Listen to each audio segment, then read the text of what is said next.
సిద్దిపేట జిల్లా హుస్నాబాద్ పట్టణంలోని ఐసిడిఎస్ కార్యాలయంలోని మండల న్యాయ సేవాధికార సంస్థ ఆధ్వర్యంలో ఏర్పాటు చేసిన ముందస్తు మహిళా దినోత్సవ వేడుకలలో సిద్దిపేట జిల్లా మెజిస్ట్రేట్ స్వాతిరెడ్డి పాల్గొని ప్రసంగించారు.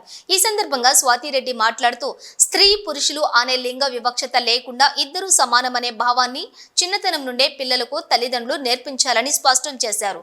అర్హత, సామర్థ్యం, నైపుణ్యం ఉండి అన్ని రంగాలలో మహిళలు రాణిస్తున్నారని కొనియాడారు. గర్భంలో ఉన్న శిశువు మొదలుకొని జీవితంలో ప్రతి విషయంలో మహిళలకు ప్రత్యేక చట్టాలు ఉన్నాయని స్పష్టం చేశారు. మహిళలకు న్యాయ సేవలు 100% ఉచితంగా లభిస్తాయని, ఏదైనా న్యాయ సహాయం కావాలంటే 15100 నంబర్కు ఫోన్ చేయాలని తెలిపారు.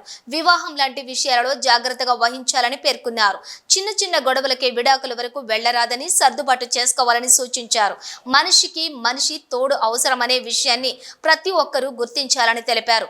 కార్యక్రమంలోని ఐసిడిఎస్ సిడిపిఓ జయమ్మ, సూపర్వైజర్లు, అంగన్వాడీ టీచర్లు పాల్గొన్నారు. మేడం స్వాతిరెడ్డి గారు, సబ్ జడ్జి గారు, బార్ అసోసియేషన్ ప్రెసిడెంట్ గారు, పిఓ గారు, మహిళా అడవిగా రాజలక్ష్మి మేడం గారు,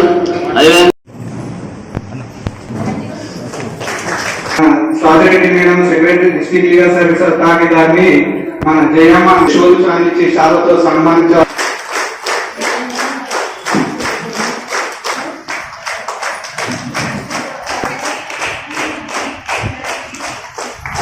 స్వాతిరెడ్డి మేడం గారిని కేక్ తో అందరికీ కూడా నా యొక్క నమస్కారములు. ముఖ్యంగా మహిళా దినోత్సవం మహిళలు కూడా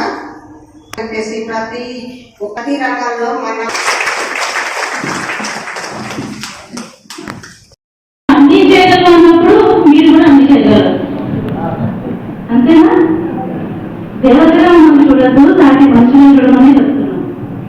మేము దేవతలము కాదు, మాతృమూర్తులము, ఇంకొకటి అని మాట్లాడాలి. కీర్తులు కాదు కావాల్సింది, సమానమైన హక్కు కావాలని కోరుకుంటూ 2020 సంవత్సరంలో కూడా ఇంకా కోరుకునే దగ్గరే ఉన్నాము. ధైర్యంగా మాకు కావాల్సిన హక్కు వచ్చింది అని చెప్పలేకపోతున్నాము. ఇలా చెప్పలేకపోవడానికి కారణాలు ఏంటి? అవి మనం సమీక్షించుకోవాలి. ఎందుకంటే మనం ఎవరో మనకి స్వేచ్ఛనివ్వాలి అని ఎదురు చూస్తూ ఉన్నాము. కానీ ఆ మార్పుకి తొలి అడుగు మనం వేయట్లేదు. ఒక అడుగు ఎక్కడి వరకు వేసాము? ఇంట్లో ఉండే వాళ్ళు మనం చదువుకున్నాము, జవాబు తెచ్చుకున్నాము, మన ఆడపిల్లల్ని చదివిస్తున్నాము, అంతవరకు కొంచెం మారాము. మీరందరూ 100 మందిలో 10 మంది మొత్తం డెవలప్ అయ్యొచ్చు.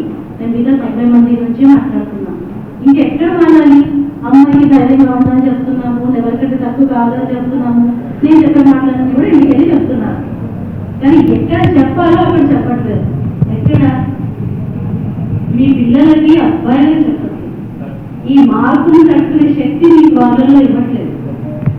చెప్తున్నాడు, నేను చెప్పింది నిజమే. తెలుసో తెలియకో మనకి ఏముంటారంటే, మనకి గుడ్డమని చెప్పిందే లేదు. మనము వినిపించుకున్నా వినిపించుకోకపోయినా ఏదైతే వినాలంటూ చూస్తూ ఉంటామో, వింటుంటామో అది వెనక పొడలో దాగుంటాయండి. సో మనం ఏదైతే విన్నామో తెలియకుండా అవే మాట్లాడతాము. సో మనం ఒక వర్క్ చేస్తాను అంటాడు, తర్వాత నేను పార్టీకి వెళ్ళాలి, ఫ్రెండ్స్ తోటి పంపించు అంటాడు. కానీ వాళ్ళ నాన్న ఒక నిమిషం మౌనంగా బాగా నిజమే, బయటికి వెళ్తే పరిస్థితులు ఏం బాగాలేవు, నువ్వు వెళ్తే ఏ అమ్మాయి మీద ఏ అయితే చేస్తావో నువ్వు ఇంట్లో ఉంటూ నువ్వు వెళ్ళినానా అంటాడు. ఎవరు చేస్తున్నారు? మంచి చెడు రెండు ఉంటాయి కదా, అది ఆడవాళ్ళు ఉంటాయి, మగవాళ్ళు ఉంటాయి. అది వ్యక్తిత్వం, కానీ లింగ వివక్ష దగ్గర తీసుకురాదు. మంచి ఆలోచన, చెడు ఆలోచన అనేవి వ్యక్తిపరమైనవి, దానికి లింగంతో, కులంతో, మతంతో సంబంధం లేదు. సో అలాంటి వాళ్ళు ఎప్పుడెప్పుడు ఉంటే ఉండొచ్చు, అందరూ చెడ్డవాళ్ళు అయితే కాదు. కాబట్టి మనం ఈ మార్పుని ఈరోజు నుంచి మొదలెడు. మరి ఈ మార్పు చేసే క్రమంలో మీకు ఎటువంటి ఇబ్బందులు కలగకుండా ఉండటానికి చాలా రకాల చట్టాలు మనకు అందుబాటులో ఉన్నాయి. పుట్టినప్పుడు ఆడవాళ్ళు అని చెప్పేసి అబార్షన్ చేసుకోకుండా, ఎవరు కూడా లింగ నిర్ధారణ చేయకుండా కూడా అక్కడి నుంచి చట్టాలు స్టార్ట్ చేసే మహిళలకి చదువుకునే దగ్గర, వాళ్ళు అమ్మలేనప్పుడు బాల్య వివాహాలు చేయకుండా, వాళ్ళకట్న వేధింపులు లేకుండా, పెళ్ళయ్యాక హింసలు ఎక్కువనైతే, ఇలా ప్రతి అడుగులో కూడా ఆడవాళ్ళ కోసము చట్టాలు అనేవి అందుబాటులో ఉన్నాయి. మనం చేయాల్సిందల్లా కొంచెం వాటి మీద అవగాహన ఉంచుకొని, వాటిని అందిపుచ్చుకొని తిరిగి ఇప్పుడే మాత్రం మనం పిల్లలు పెళ్లి చేయకూడదు, ఆలోచించి చేయాలి, నిలబెట్టడానికి ప్రయత్నం చేయాలి. చట్టం అనేది కష్టం వచ్చినప్పుడు ఆదుకోవడానికి కానీ, మనం ఒక చిన్న బొమ్మలాగా వంటలు ఇవాళ చేసుకొని రేపు మళ్ళీ చేసుకొని అలా కూడా కాకుండా సో మనందరూ కూడా ఇవన్నీ పాటిస్తూ రాబోయే